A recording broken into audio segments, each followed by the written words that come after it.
This is the Dollemore Daily, and I'm Jesse Dollemore. Today's Super Tuesday. It's a big day. A day where many states have their primaries, where millions of Americans will have the opportunity to get their voice on the record to participate in this democracy. And this video is obviously, you've seen the title, you've maybe read the description, you understand that it's about Lauren Boebert specifically, but it is largely, more generally, about the relationship between politicians and media.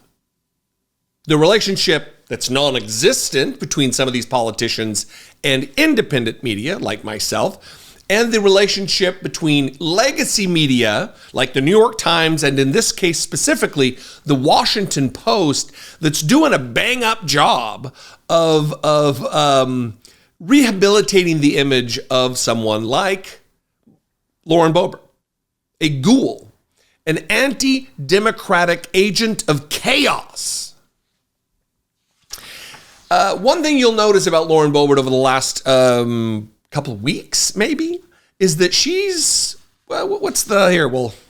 she's nowhere to be found. There are crickets in the distance wondering where Lauren Boebert is.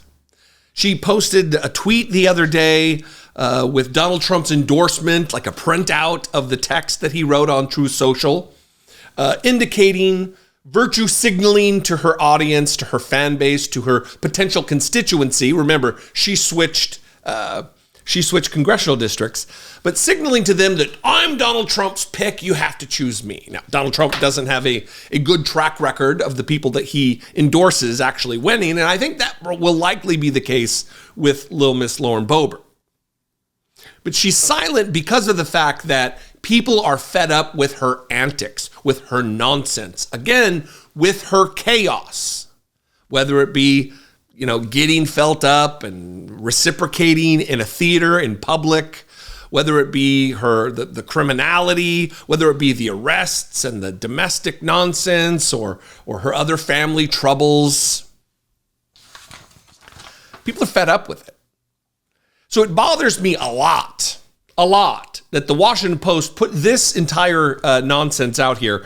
Lauren Boebert doesn't want to lose the House.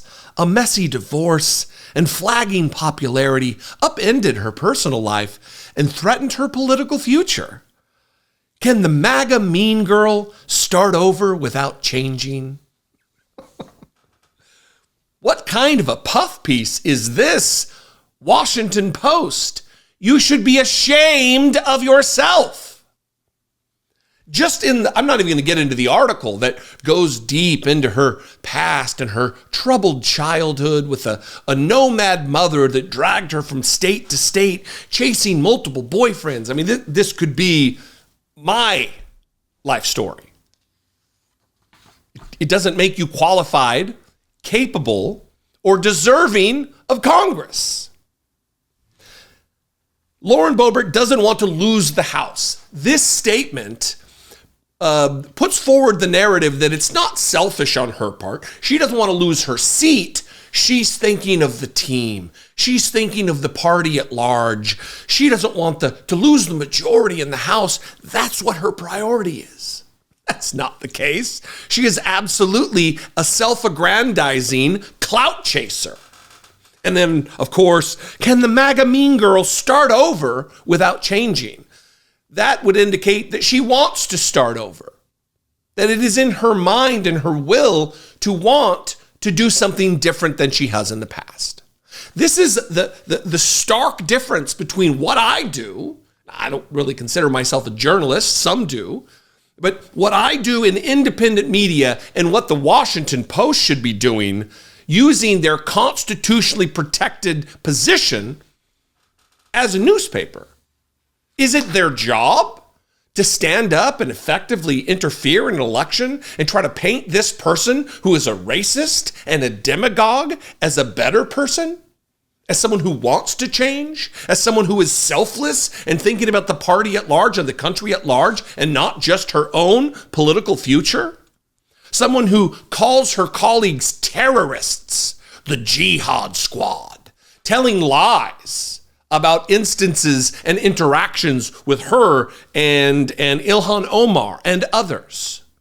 She's a liar and a grifter and a dangerous charlatan whose Twitter is pretty quiet,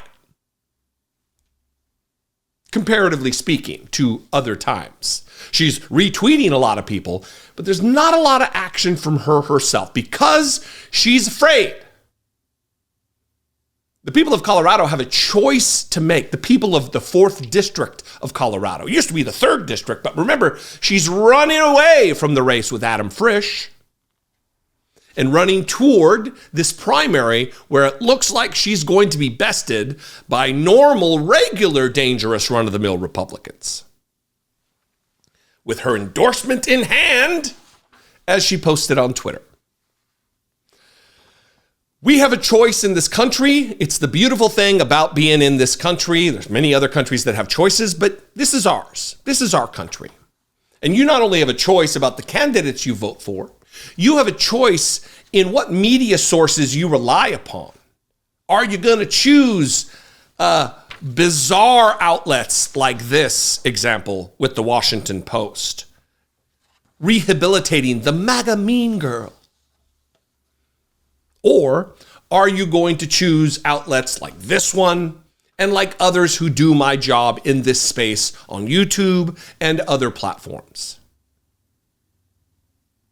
I think the choice is clear. I mean, obviously, I'm biased in this matter, as I am in many matters, but it's important. It's very troubling. Anyway, I will leave it at that. We'll leave it short. Do your job, Colorado 4th. Do your job. Although, look, I don't know that it's going to make too much difference. She is uniquely dangerous. But will her replacement, if it isn't indeed her, will he or she be the same?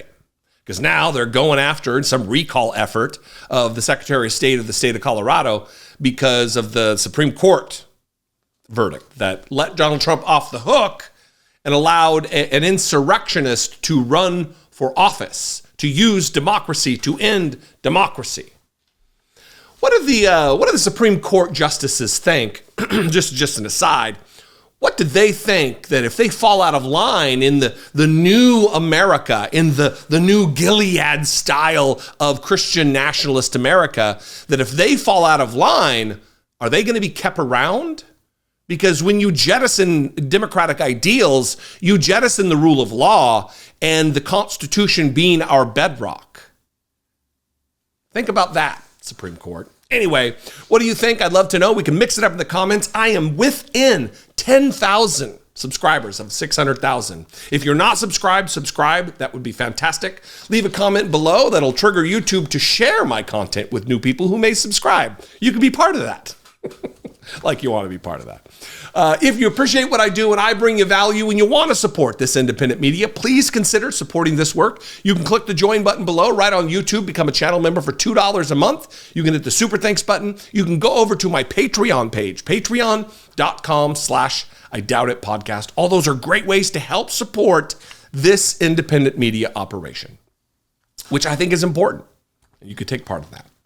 Follow me on social media. I'm at Dollemore everywhere. If you share this video, tag me in it on Twitter or Instagram, or I guess not Instagram, but maybe Instagram, Threads, all the rest of them.